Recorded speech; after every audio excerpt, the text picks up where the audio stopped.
नमस्कार, मैं हूं आपके साथ में अंकिता पाल। ब्यूटिंग की शुरुआत करते हैं इस वक्त की बड़ी खबर के साथ में। अहमदाबाद प्लेन क्रैश से जुड़ी बड़ी खबर आ रही, जहां पर अहमदाबाद पहुंचे हैं प्रधानमंत्री मोदी। थोड़ी देर में घटनास्थल पर जाएंगे प्रधानमंत्री मोदी। अहमदाबाद सिविल अस्पताल जाएंगे पीएम मोदी। अस्पताल में पीड़ित परिवारों से मिलेंगे पीएम। हादसे पर समीक्षा बैठक भी करेंगे प्रधानमंत्री नरेंद्र मोदी। हादसे पर सीएम सैनी ने भी दुख व्यक्त किया है। फिलहाल जांच का विषय है, उन्होंने कहा, और ये दुर्भाग्यपूर्ण और दुखद घटना है। आपको बताते चले कि गुजरात के अहमदाबाद में एयर इंडिया प्लेन क्रैश हो गया था। विमान में सवार 242 लोगों में से 241 लोगों की मौत हो गई है। और साथ ही गुजरात के पूर्व सीएम विजय रूपाणी का निधन हो गया है। अहमदाबाद पहुंचे हैं प्रधानमंत्री नरेंद्र मोदी और कुछ ही देर बाद में घटनास्थल पर पहुंचेंगे। और साथ ही आपको ये भी बताते चलें कि सीएम सैनी ने भी इस घटना को दुर्भाग्यपूर्ण बताया है। तो बड़ी खबर आपको बता रहे हैं, जो कि गुजरात के अहमदाबाद से है, जहां पर तस्वीरें भी आपको दिखा रहे हैं, जहां पर अहमदाबाद पहुंचे हैं प्रधानमंत्री नरेंद्र मोदी। और साथ ही फिलहाल ये जांच का विषय सीएम नरेंद्र सिंह सैनी ने बताया कि बहुत ही जल्द जांच जो है वो की जाएगी। और हादसे पर सीएम ने भी दुख व्यक्त किया है। और वही प्रधानमंत्री मोदी पर दुर्घटनास्थल पर पहुंच चुके हैं। तस्वीरें भी आपको दिखा रहे हैं, जहां पर प्रधानमंत्री नरेंद्र मोदी अहमदाबाद एयरपोर्ट पर पहुंचे हैं और थोड़ी ही देर में घायलों से भी मिलने जाएंगे, घटनास्थल का भी दौरा करेंगे। एयर इंडिया ने फ्लाइट AI 171 पर सवार यात्रियों के परिवारों और परिजनों की सहायता करने, उनकी जरूरतों का ख्याल रखने के लिए अहमदाबाद, मुंबई, दिल्ली और गैटविक एयरपोर्ट पर सहायता केंद्र स्थापित किए हैं।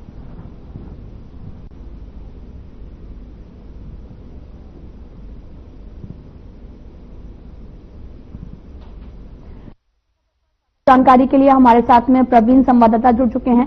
प्रवीण, प्रधानमंत्री नरेंद्र मोदी आज गुजरात पहुंचने वाले हैं और गुजरात के अहमदाबाद पहुंचेंगे और यहां पर जानकारी जो है वहां पर पहुंच के लेंगे। क्या कुछ ज्यादा जानकारी आपके पास है फिलहाल अभी?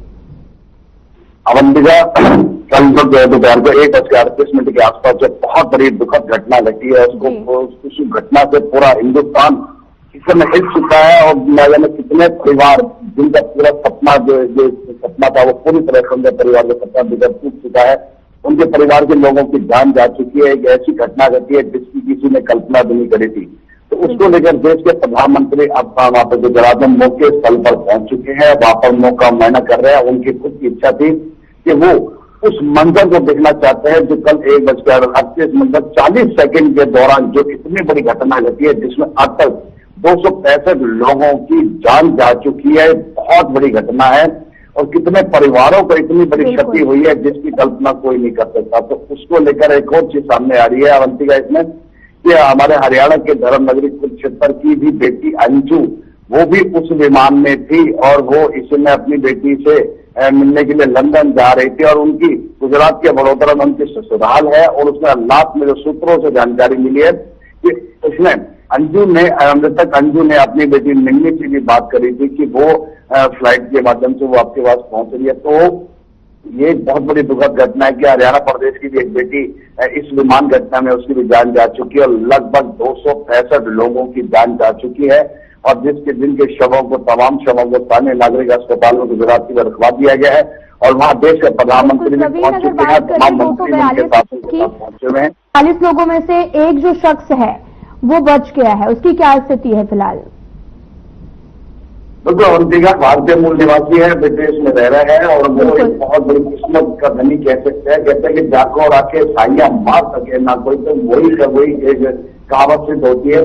तो वो जो व्यक्ति जो बचा है उसको लेकर एक अद्भुत जिसे समाचार सामने आ रहा है, तो उससे भी देश के प्रधानमंत्री आज मुलाकात करेंगे। और देश के जो गृह मंत्री हैं कल अमित शाह, वो भी कल उनसे मुलाकात कर चुके हैं और उनसे पूरी स्थिति से जायजा भी ले रहे हैं कि कल जब वो विमान में थे तो कैसे कैसे लोग, क्या क्या घटना, किस तरह से उनको सूचना मिली थी। तो वो 40 सेकेंड की जो दौरान घटना घटी है, उस दौरान क्या ऐसा था कि जिस तरह एकदम घटना घटी है? जी अवंतिका, बिल्कुल दुखद घटना है वो। और साथ ही आपसे ये भी जानना चाहेंगे कि पूर्व सीएम भी उसमें शामिल थे, उनका भी निधन हो गया है। पूर्व सीएम भी विमान में सवार थे, विजय रूपाणी जी, जिनका निधन हो गया है। ये गुजरात के पूर्व मुख्यमंत्री रूपाणी का भी विमान दुर्घटना घटी है, उनका भी उस घटना के दौरान उनकी भी जान जा चुकी है। तो उनका परिवार को भी इस समय काफी झटका लगा है, जिससे उन्होंने भी सोचा था कि वो भी अपनी बेटी से मिलने के लिए लंदन ही जा रहे थे। लेकिन अब इतनी बड़ी घटना घटी है तो स्वाभाविक है कहीं ना कहीं लोगों को इस दुख की घड़ी से बाहर तो निकलना होगा, क्योंकि ये जो घटना घटी है इसकी हालांकि किसी ने कल्पना भी नहीं की थी। लेकिन अब इस समय स्थिति बड़ी गंभीर हो गई कि वहाँ जो शव है उनकी पहचान के लिए परिवार वालों को बुलाया गया है, उनके तमाम लोगों को डीएनए टेस्ट कराया जा रहा है, ताकि डीएनए मैच होने के बाद जो शव है उन्हें उनके परिजनों को सौंपा जा सके, ताकि उनकी जो अंतिम क्रिया है यानी कि अंतिम संस्कार क्रिया है उसे पूरी की जा सके। तो इस समय वहां का जो मंजर है वो देखने लायक है, चीख पुकार है लोगों में, एक माथे को चिंता की लकीर है कि अचानक ये सब क्या हुआ, जबकि सब कुछ ही पल पहले एकदम कुछ शांत था, सब कुछ ठीक ठाक था।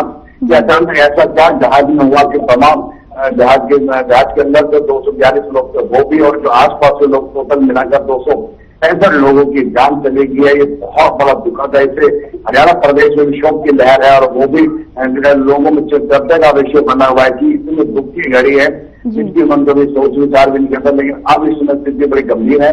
देश के प्रधानमंत्री वहां मौके पर पहुंचे हुए, तमाम जो वहां के मंत्री है ना वो भी मौके का जायजा ले रहे हैं, और वो भी देख रहे हैं कि किस तरह से ये घटना घटी है और क्या हालात थे और क्या हालात हो गए। तो इसको लेकर प्रधानमंत्री देश के जो है वो मौके पर अवंतिका पहुंच चुके हैं। प्रवीण, आपसे ये भी जानना चाहेंगे कि आखिर ये एयर इंडिया का प्लेन जो है वो क्रैश कैसे हुआ, क्योंकि अभी तो ये जांच का विषय है, लेकिन क्या कुछ जानकारी आपके पास है? और भारत में विमान हादसे पर अमेरिका की भी बड़ी प्रतिक्रिया सामने आई है, उन्होंने कहा कि जांच में जो है वो सहयोग किया जाएगा।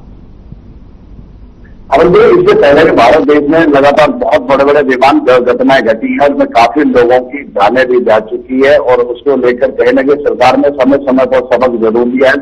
और इसी को लेते हुए जो ड्रीम लाइनर है, एक बहुत बड़ा जिसे कहते हैं कि एक एडवांस टेक्नोलॉजी का ये जहाज था। इसमें किसी प्रकार की कमी नहीं थी, डबल इंजन का ये जहाज था, और इसमें जो फ्यूल था वो लगभग 1,26,000 लीटर यानी 1,26,206 लीटर का इसमें फ्यूल था, क्योंकि इसकी लंबी उड़ान थी। लंबी उड़ान का मतलब 9,800 किलोमीटर का इसमें रन करना था। तो स्वाभाविक है इतना तो ईंधन लेके चलना ही था। तो उसको लेकर बताया जा रहा है कि ऐसी जब विमान की दुर्घटना घटी तो उसका जो विमान का जो तेल था उसकी वजह से जब वो ब्लास्ट हुआ तो उसमें किसी की भी जान नहीं बचाई जा सकी, क्योंकि उसका जो तेल था, उसका जो ताप था इतना जबरदस्त था कि आसपास लगभग 1-2 किलोमीटर तक लोगों ने उसके ताप को सहन किया है। तो वो तेल भी कहीं उसमें जो बताया जा सकता है कि फ्यूल बहुत ज्यादा था या हो सकता है उसकी वजह से कारण हो। लेकिन अभी जब तक ब्लैक बॉक्स को मिल चुका है, लेकिन ब्लैक बॉक्स के बाद अब अंतर्राष्ट्रीय जो टीमें हैं, इन्वेस्टिगेशन टीमें जैसे अमेरिका से, डिफेंस से, कई कंट्रियों की टीमें जो चल चुकी हैं और वो भारत देश में पहुंचने वाली हैं। तमाम भारत देश के जो इन्वेस्टिगेशन टीमें, ब्लैक बॉक्स का क्या रोल रहेगा?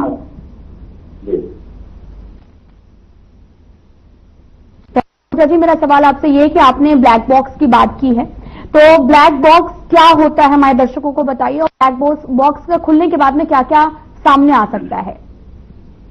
क्योंकि ब्लैक बॉक्स ऐसा है आधुनिक सिस्टम होता है जहाज के अंदर होता है, जिसके अंदर जहाज की तमाम गतिविधियों को वो पूरी तरह से नियंत्रण करके अपने पास संजो लेता है, यानी कि अपने पास उसका डेटा रखता है, और उसे पल पल की उसमें खबर होती है कि अगर जो पायलट है वो पायलट अब गाड़ी में बैठ चुके हैं, जहाज में बैठ चुके हैं, वो उसको ऑपरेट कर रहे हैं।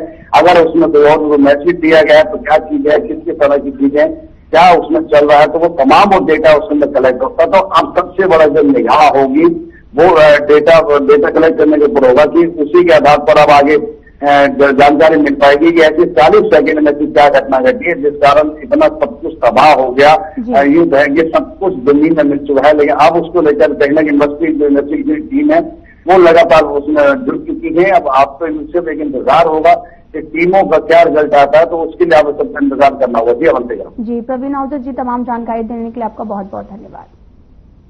तो रुक करते हैं खबरों की तरफ। पंचकुला में IGY योग प्रोटोकॉल प्रशिक्षण कार्यक्रम का आयोजन किया गया। मुख्यमंत्री नायब सिंह सैनी शामिल हुए हैं और CM सैनी ने कार्यक्रम को संबोधित किया।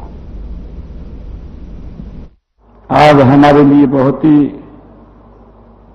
ये गौरव का दिन है कि ITBP ये प्रशिक्षण केंद्र भानु में आज हमारे ब्रिगेडियर JS गुराया जी हम सब के बीच में यहाँ आपके बीच में उपस्थित हैं। हमारे सुनील जी कमांडेंट ITBP, हमारे हेल्थ विभाग के ACS सुधीर राजपाल जी IAS, जिला के हमारे अध्यक्ष अजय मित्तल जी और उपस्थित हमारे भारतीय सीमा पुलिस बल के सभी नौजवान साथी,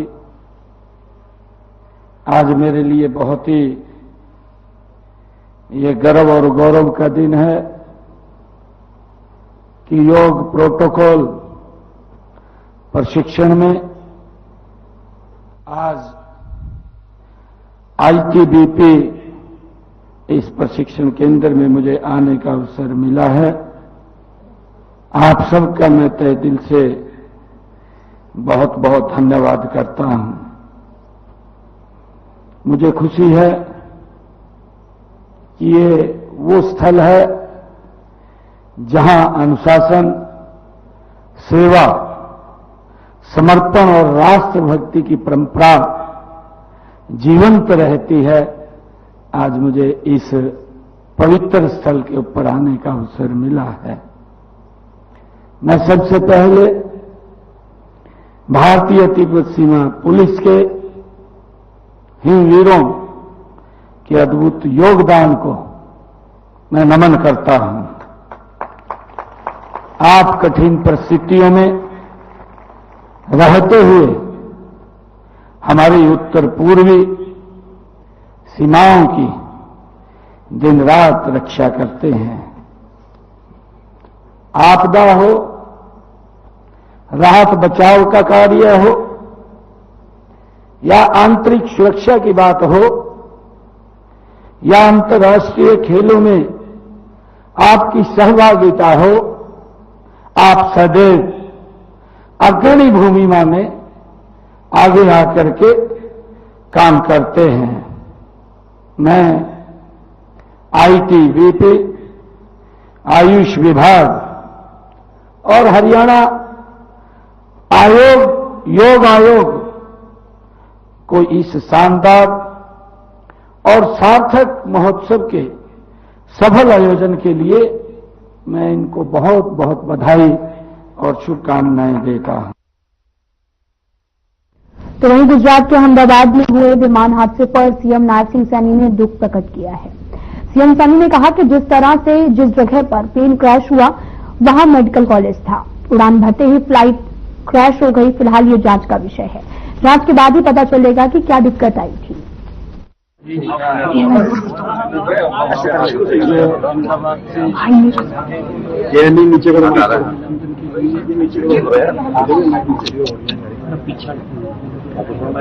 उड़ान भरी थी, उड़ान भरते ही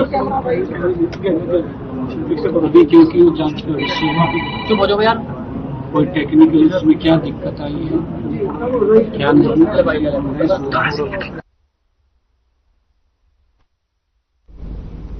CET 2025 के आवेदन की अवधि बढ़ा दी गई है और आवेदन अवधि को 48 घंटे बढ़ाया गया। अब 14 जून को भी सेट का आवेदन किए जा सकेंगे। आवेदन 16 जून की शाम 6 बजे तक ऑनलाइन फीस जमा करा सकेंगे। आपको बताते चलें कि CET 2025 के आवेदन की अवधि को जो है अब वो बढ़ा दिया गया है और अभी हाल ही में बढ़ाए जाने के बाद में अब जो बच्चे हैं, जो छात्र हैं, वो अब आवेदन कर सकेंगे। हरियाणा में सेट के लिए आवेदन करने की तारीख बढ़ाई गई। दरअसल साइबर ठगों ने सोशल मीडिया पर फर्जी पेज बनाया था और इस पर अब FIR भी की गई है। हरियाणा में कॉमन एलिजिबिलिटी टेस्ट यानी कि सेट के लिए आवेदन करने की तारीख बढ़ा दी गई है। अब 14 जून रात 11:49 तक आवेदन कर सकेंगे और वहीं 16 जून की शाम 6 बजे तक ऑनलाइन फीस अब जमा करा सकते हैं। बीजेपी प्रदेश महामंत्री डॉक्टर अर्चना गुप्ता ने गुरुग्राम स्थित बीजेपी कार्यालय गुरु कमल में प्रेस कॉन्फ्रेंस की है, जहां उन्होंने मोदी सरकार की 11 सालों की उपलब्धियां गिनाई। उन्होंने मोदी सरकार की 11 साल को विकसित भारत का अमृतकाल, सेवा, सुशासन और गरीब कल्याण का बताया है। उन्होंने कहा कि बीते 11 सालों में मोदी सरकार ने आत्मनिर्भर भारत की मजबूत नींव रखी है, वैश्विक मंच पर सशक्त राष्ट्र की पहचान बनाई। 11 सालों में मोदी सरकार ने कांग्रेस के समय से चली आ रही तुष्टीकरण की राजनीति को बंद करके परफॉर्मेंस की राजनीति में बदला है। कर 11 वर्षों की यात्रा के बारे में बात करेंगे तो जो दीनदयाल जी ने एकात्म मानववाद का दर्शन दशकों पहले भारत को दिया, आज अगर हम उसी परिप्रेक्ष्य में बात करें तो हम पाएंगे कि मोदी जी ने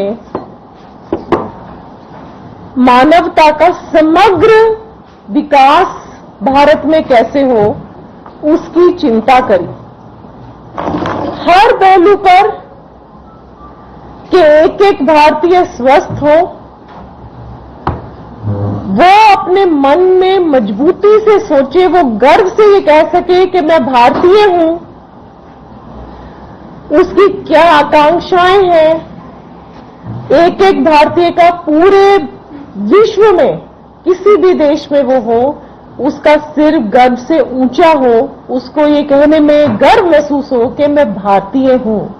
ऐसे हर दृष्टिकोण से मोदी जी ने भारत का समग्र विकास किया।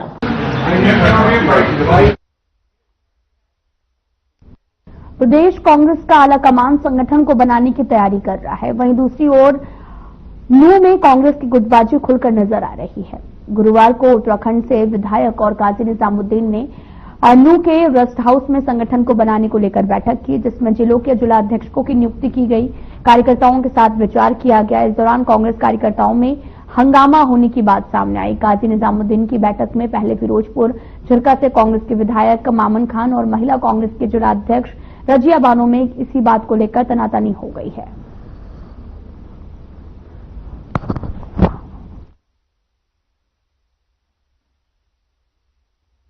आज मैं कांग्रेस पार्टी का 2025 को संगठन के नाम समर्पित ये वर्ष है और संगठन सृजन प्रोग्राम कांग्रेस पार्टी का देश भर में चल रहा है, जिसमें गुजरात, मध्य प्रदेश और हरियाणा से शुरुआत की गई है और कांग्रेस पार्टी एआईसीसी से पर्यवेक्षक भेजकर वहां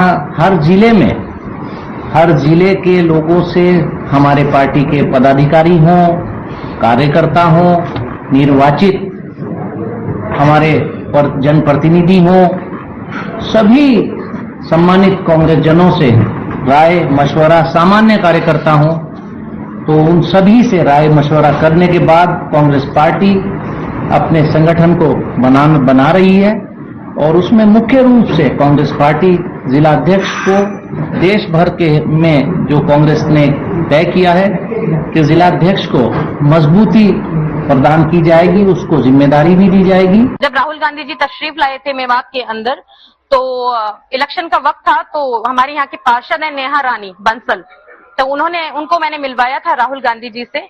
एज अ जिला अध्यक्ष होने के नाते वो कांग्रेस पार्टी ज्वाइन करना चाहती थी, तो उसी को लेकर छोटी मोटी आपसी हो जाता है तनाव। भाई है मेरे बड़े, कोई बात नहीं है।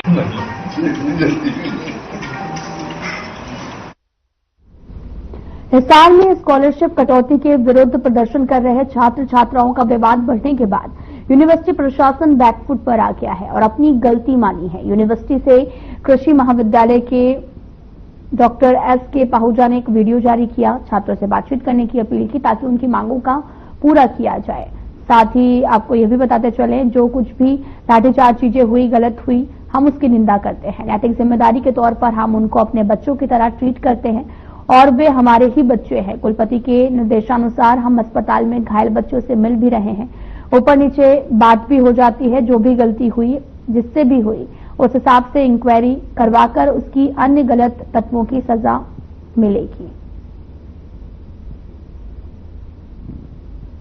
मिल रहा है एमएससी। जैसा कि आप जानते हैं कि विश्वविद्यालय में आजकल परिस्थितियां थोड़ी सी ठीक नहीं चल रही हैं। स्टूडेंट्स का एक एजिटेशन चल रहा है और जो भी डेवलपमेंट्स हुई, जो भी चीजें हुई, हम उसको गलत बात हुई उसकी निंदा भी करते हैं, प्रशासन उसकी निंदा भी करता है और आपके माध्यम से हम लोग बात भी बताना भी चाहते हैं कि हम नियमित तौर पर विद्यार्थियों से बातचीत कर रहे हैं, उनके पास लगातार जा भी रहे हैं और जो हॉस्पिटल में बच्चे एडमिट हैं उनसे भी हमारे कुलपति के निर्देशानुसार लगातार उनसे मिल भी रहे हैं, उनसे बातचीत भी कर रहे हैं, उनका हालचाल भी पूछ रहे हैं।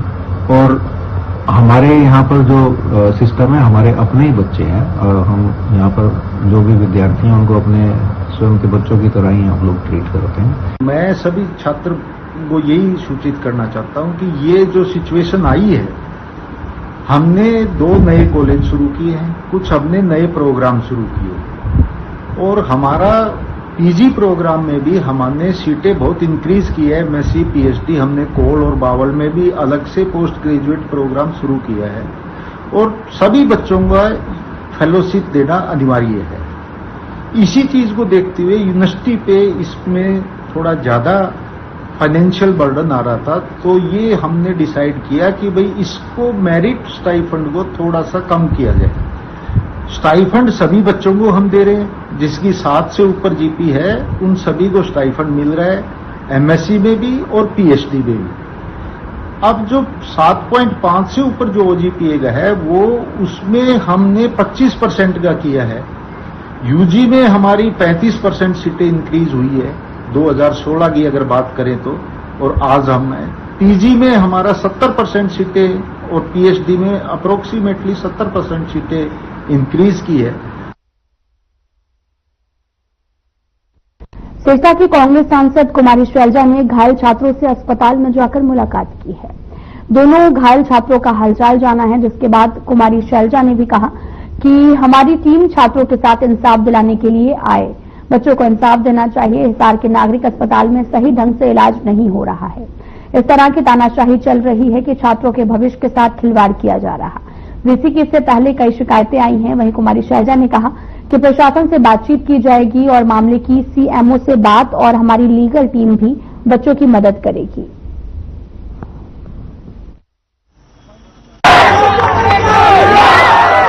हम बच्चों से मिले हैं, हम सब वहीं थे।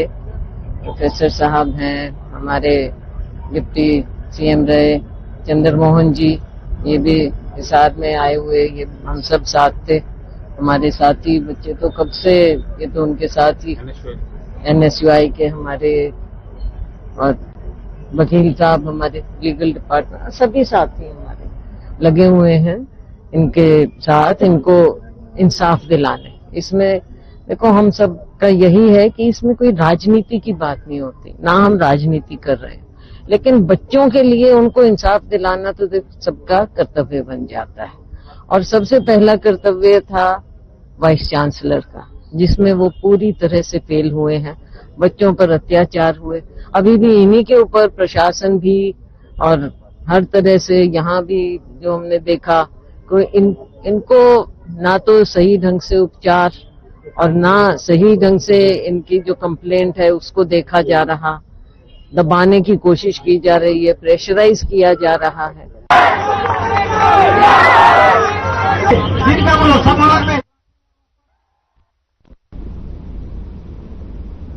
वीडियो में मेरे साथ इतना ही, पर अब वक्त हो चला है डॉक्टर राकेश गुप्ता के साथ हमारे खास कार्यक्रम प्लस माइनस का।